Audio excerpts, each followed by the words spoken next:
Hi, and welcome back to the Self-Actualization, the Age of Crisis chapter summary series.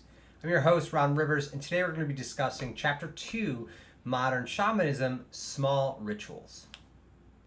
So small rituals can be considered the glue that really bind us to this kind of revised spiritual project, and specifically our core values.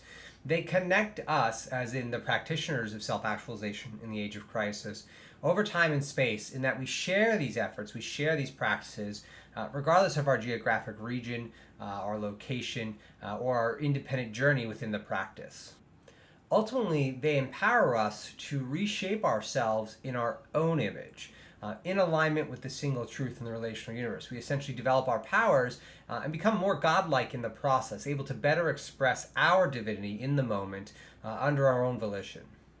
In the previous chapter summary in Modern Shamanism, I spoke of how Terence McKenna talked about an archaic revival, right? The rebinding of human spirituality with nature in a authority, really a nature-driven authority or nature-rooted authority, which is the single truth.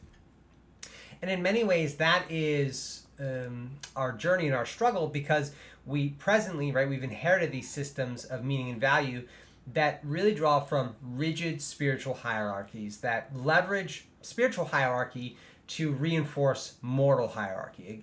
Or in other words, the salvation religions, for example, are all based on the exclusivity of one group through the exclusion or dominion of another. There are so many examples of nature being joyful, playful, and beautiful. Bees, dance to make maps, right? We can train ants to smell and detect things better than dogs for a fraction of the cost. Some insects have actually evolved the equivalent of mechanical gears. So much of humanity is reflected in nature and vice versa.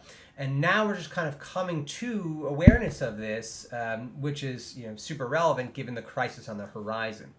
Now, while I'm obviously against the salvation religions and their dominion on society, I'm not an individual who critiques all the possible contributions they made to the world. I also think we need to evaluate them from the perspective of the human time experience where they were invented.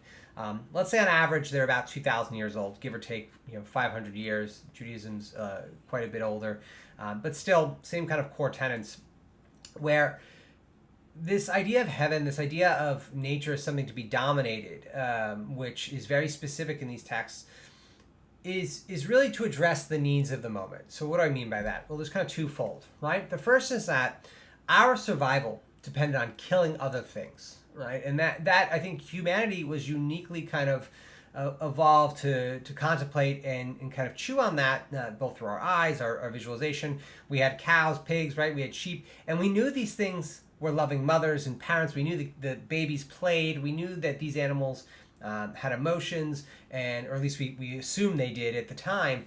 But we also knew that we had to slaughter them to live, right? So I think that the spiritual justification of the domination of nature was very much in order to kind of keep us, at least somewhat optimistic or somewhat not extremely guilty about what was necessary for survival in the immediate present of their inception.